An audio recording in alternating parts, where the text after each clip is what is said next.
for dark nights.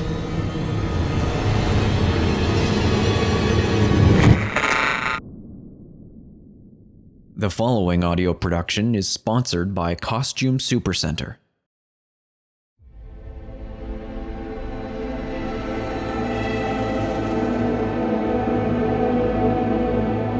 The Rake. Written by Brian Somerville.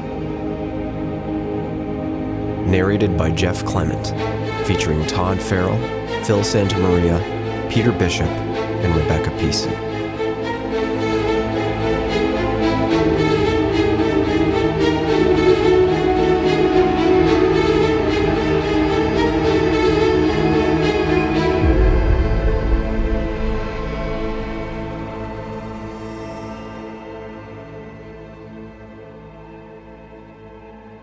During the summer of 2003, events in the northeastern United States involving a strange, human-like creature sparked brief local media interest before an apparent blackout was enacted. Little or no information was left intact, as most online and written accounts of the creature were mysteriously destroyed.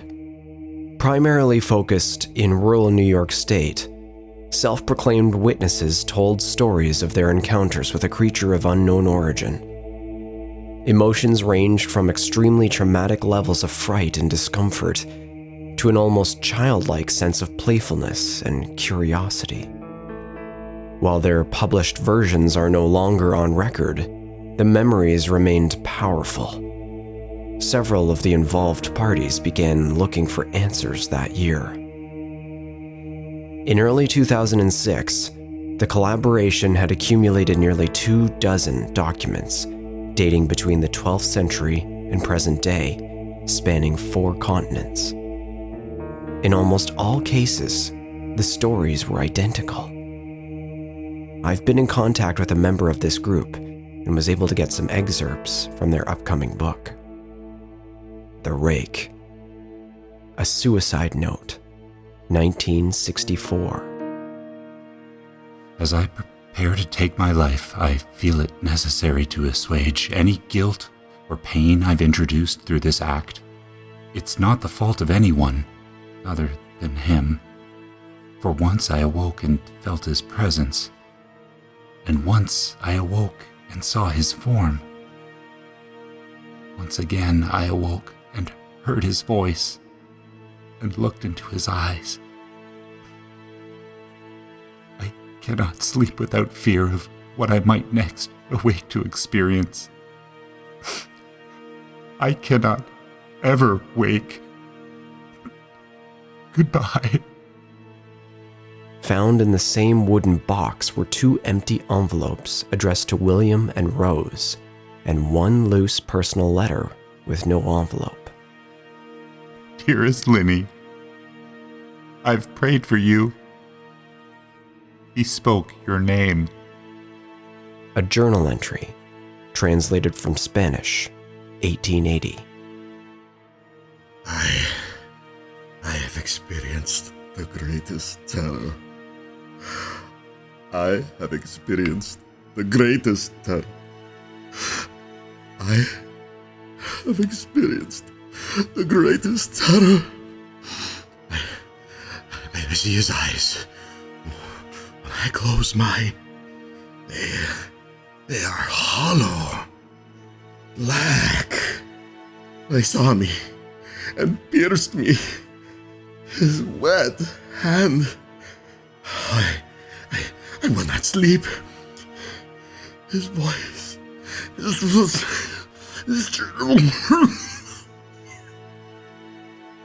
A Mariner's Log, 1691. He came to me in my sleep. From the foot of my bed, I felt a sensation. He took everything. We must return to England. We shall not return here again at the request of the Rake. From a Witness, 2006. 3 years ago, I had just returned from a trip to Niagara Falls with my family for the 4th of July. We were all very exhausted after a long day of driving, so my husband and I put the kids right to bed and called it a night. At about 4 a.m., I woke up thinking my husband had gotten up to use the restroom. I used the moment to steal back the sheets, only to wake him in the process. I apologized and told him I thought he got out of bed. When he turned to face me, he gasped and pulled his feet up from the end of the bed so quickly his knee almost knocked me out of the bed. He then grabbed me and said nothing. After adjusting to the dark for half a second, I was able to see what caused the strange reaction. At the foot of the bed, sitting and facing away from us, there was what appeared to be a naked man or a large, hairless dog of some sort. Its body position was disturbing and unnatural, as if it had been hit by a car or something. For some reason, I was not instantly frightened by it, but more concerned as to its condition. At this point, I was somewhat under the assumption that we were supposed to help him. My husband was peering over his arm and knee, tucked into the fetal position, occasionally glancing at me before returning to the creature.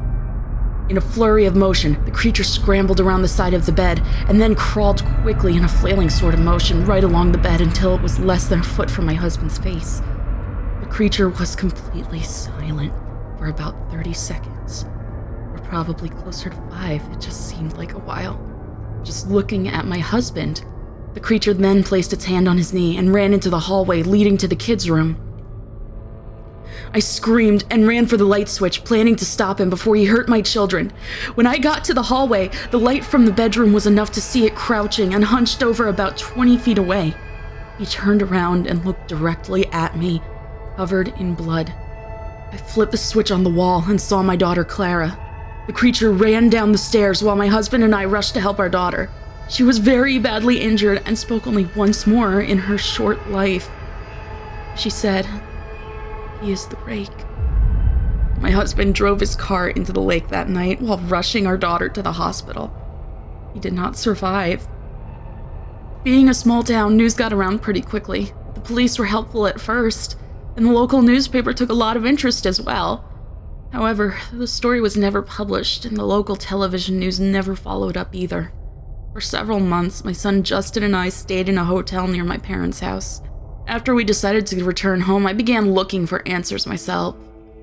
I eventually located a man in the next town over who had a similar story. We got in contact and began talking about our experiences. He knew 2 other people in New York who had seen the creature we now referred to as the Rake.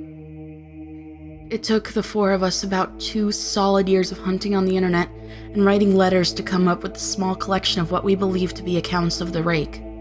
None of them gave any details, history, or follow-up. One journal had an entry involving the creature in its first 3 pages and never mentioned it again.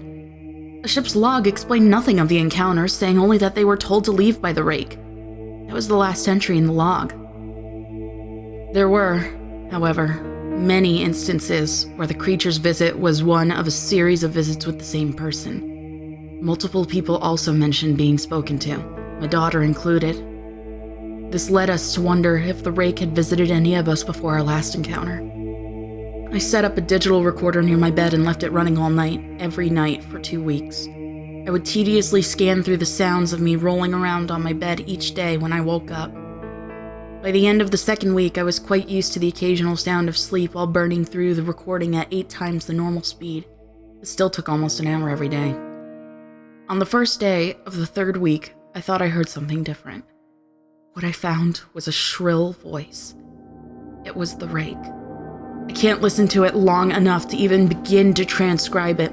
I haven't let anyone listen to it yet. All I know is that I've heard it before, and now I believe that it spoke when it was sitting in front of my husband. I don't remember hearing anything at the time, but for some reason the voice on the recorder immediately brings me back to that moment. The thoughts that must have gone through my daughter's head make me very upset. I have not seen the Rake since he ruined my life, but I know that he has been in my room while I slept. I know and I fear that one night I'll wake up to see him staring at me.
Thanks for listening.